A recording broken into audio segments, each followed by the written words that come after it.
Bismillahirrahmanirrahim. Assalamualaikum warahmatullahi wabarakatuh. Kumaha kabarna dinten ayeuna? Mugi-mugi urang sadayana aya dina panangtayungan Allah Subhanahu wa taala. Pendak deui dinten ayeuna Kemis dina pangajaran bahasa Sunda.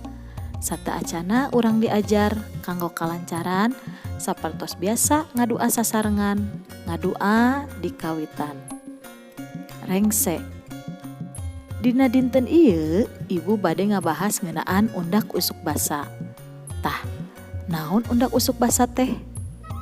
Undak usuk basa nyaeta aturan atawa takrama dina nyarita bahasa Sunda anu merenah bok keur diri sorangan, kasasama atawa kasaluhureun.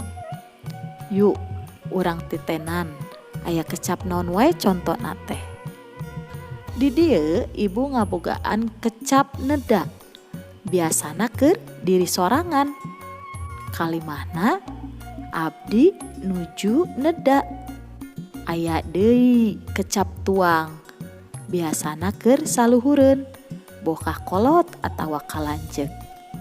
Contona nyaeta bapa nuju tuang. Tah, ari kata mios kira-kira kanggo saha nya? Aya nu terang? Leres, kecap mios mah digunakeun keur diri urang sorangan.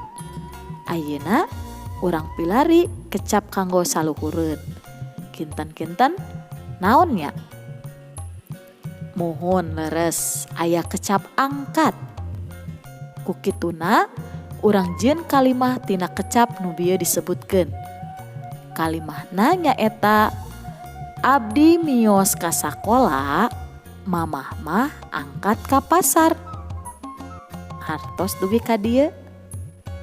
Janten urang kedah terang mana kecap kanggo diri sorangan, mana kecap kanggo saluhureun. Kukituna yuk urang diajar ngadamel kalimah dina kecap anu tos disayogikeun ku ibu. Di dieu aya kecap wangsul, dongkap, nyanggem, udur, eta biasana keur diri sorangan. Aya oge muli, sumping, sasauran, teu damang. Eta biasana kanggo saluhureun. Tah, pancena dikerjakeun dina buku tulis tematik. Dugi ka ieu pangajaran basa Sunda dinten ayeuna, mugia anu tos didugikeun ku ibu ka hidep aya mangfaatna pikeun hirup hidep sapopoe. Ulah hilap, jagi kesehatan hidup di bumi. Tong hilap oge nganggo masker upami bade kaluar ti bumi sareng ngawasuh panangan atawa antiseptik. Wabillahi taufiq wal hidayah. Wassalamualaikum warahmatullahi wabarakatuh.